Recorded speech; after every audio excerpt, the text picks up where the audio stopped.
皆さん、こんにちは。Welcome back to Say Japanese Podcast. This is episode 3.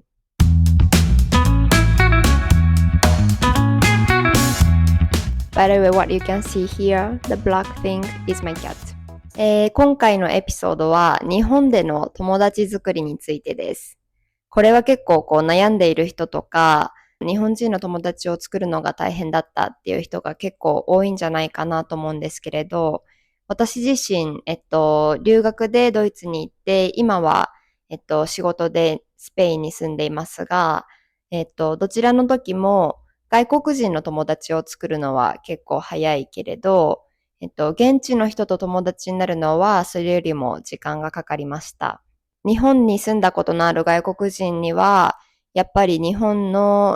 人の友達を作るのが難しかったっていう話の方が簡単だったっていう話よりずっとよく聞く気がします。外国で現地の人と友達になるにあたって一番大切なことって、その現地の人をよく知ること、彼らがどうやって友達を作るのかとか、友達作りの文化とか特徴を知っておくことだと思います。例えば自分の国では、バーに行って話しかけたら友達になったとか、友達の友達に紹介してもらって知り合いが増えたとか、いろんな友達作りの方法があると思いますが、それが他の国でも通用するかっていうと、そうではない場合も多いですよね。日本でなかなか日本人の友達ができないのも、ただ単に日本人がシャイだからとか、言語の壁があるからだけではないかもしれません。日本人と友達になりたいなと思っている人は、自分の知っている友達の作り方だけを使って、がむしゃらに頑張るのではなく、やっぱりまず最初は、日本人ってどんな人たちなのか、で、日本人はどうやって友達を作っているのかを知っておく必要があると思います。なので、今回のエピソードではまず、なぜ多くの外国人が日本で日本人の友達を作りにくいなと感じるのか、その理由を私なりに分析したいと思います。で、次回のエピソードで、その分析内容を使いつつ、じゃあ実際にどうやって日本人の友達を作れるのか、そのコツを紹介したいと思います。結構前なんですけれども、私のインスタグラムのフォロワーさんにも、実際にどうやって日本で友達を作ったのか聞いてみたので、その答えも混ぜながら次回紹介します。では、私が思う日本人の友達を作るのが難しくなる理由は4つあって、まず日本人の性格、それから日本での友達グループというものの性質、で、やっぱりあとは言語、で、最後に、都市の性質があると思います。今から一つずつ説明しますが、すべてこれは私の勝手な推測であることを、忘れないでください。もちろんこれは人によってそれぞれ違うと思います。まず日本人の性格に関してですが、ステレオタイプだと真面目とか礼儀正しいとかあると思いますが、私は日本人はすごい他の人を思いやることのできる人たちだと思っていて、で、それゆえに、例えば新しい友達ができたときに、あんまり最初からプライベートな質問をしない方がいいかなとか、忙しそうだからあんまり遊びに誘わない方がいいかなとか、私たちにとっては気遣いであることが、日本人と友達になりたい外国人からしたら、あれなんか距離を置かれているかなっていうふうに感じることがあるかもしれません。で、もう一つ日本人の性格で、協調性とか、周りに合わせるっていうことがあります。これは、いいこともあるけれども、そのせいで、あんまり自己表現とかはしない、自分の意見を強く言わないっていう人が多い気がします。で、そうすると、これが外国人には、シャイとか内向的に見えて、もしすごい自己表現が強い人だと、日本人と友達になるのはちょっと難しいなって思う人がいるかもしれません。では次に日本での友達グループというものの性質です。私はさっき言ったようにドイツとスペインに住んだことがある、もしくは今現在住んでいますが、どちらでも友達グループっていうのはそんなに強くない、もう少し変動のあるものな感じがします。例えばホームパーティーをするってなった時に、まあ誰でも友達の友達連れてきていいよっていう誰でも歓迎なパーティーがあったり、もしくは仕事後にバーで何か飲んでたら、友達の友達もそこにいて、じゃあみんなで一緒に飲むことになったっていうことも結構あります。なので、その友達グループっていうのがあっても、まあその壁がそんなに高くも厚くもない。新しい人にも結構オープンな感じがしました。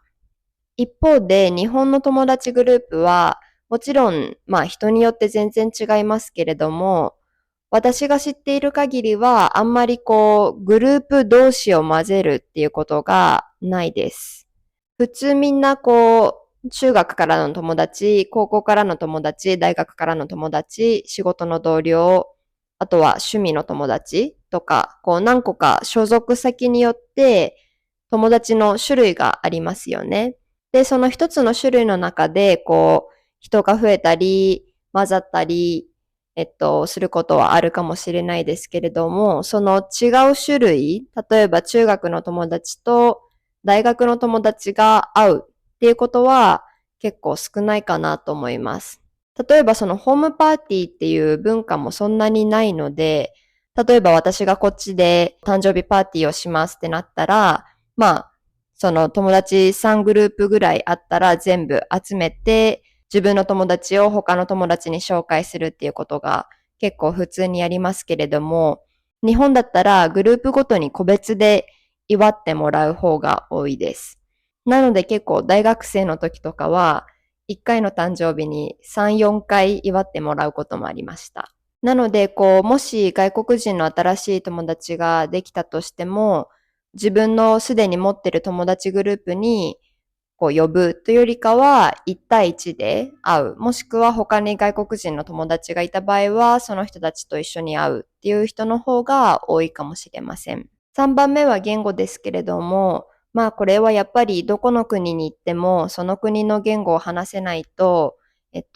まあ外国人グループではなく、その現地の人の友達グループとかに入るのは、まあ難しいのは一緒、どこの国でも一緒かなと思いますが、まあ日本語の難しさっていうのは、他の言語とは違う難しさがあって、私的にはその日本語っていろんな話し方がありますよね。教科書で学ぶ日本語があって、で、ビジネスとかで使う日本語はまた全然違くて、で、またカジュアルで使う友達と使う日本語も違うし、で、学校で使う日本語も違って、なので、その、日本人の友達が複数人話してる中で、全部理解して、話についていけるほど、そのカジュアルな日本語を話せるようになる、わかるようになるには結構時間がかかるので、まあそのせいで、なかなか日本人の複数人の友達ができるのは難しいっていう人が多いかなと思います。結構私の生徒の中でも、さやさんと授業してて、1対1で授業してて、全部わかっていたけど、4人の日本人が話している中に入ったら全然わからなかったっていうことも、聞いたことがあります。では最後に都市の性質ですが、まあこれはもちろん住んでる場所によって全然違いますけど、まあ、もし東京とか大阪とか大きい都市に住んでいたら、友達に会うのに少なくとも30分、多くて1時間とかかかるのは結構普通ですね。私も30分以内で会える友達はいないかなと思います。私は東京に実家がありますが。で、そうなると、急に今夜暇とか連絡して、暇今から会おうっていう風になるのは難しいことが多いですよね。やっぱりちゃんと前々から連絡して、じゃあこの時間にここで仕事終わるから、その後電車で移動してここで何時に待ち合わせねっていう風に、ちゃんと予定を立てないと、じゃあ向こうが終わるまで家で待つってやったら全部で1、2時間かかってしまうこともありますので、やっぱり友達に会うのに、ちゃんと予定を立てないといけないですよね。で、特に社会人とかになると、忙しいっていうのもありますね。私ももし友達に会いたかったら、1、2ヶ月後ぐらいに2人とも空いてる時があればいいなくらいの感じで、事前に連絡して予定を立てます。なので、日本人の友達ができたとしても、なかなか頻繁に会えないっていう風な人たちもいるかもしれません。では以上が私の日本での友達作りに関する個人的な分析でしたが、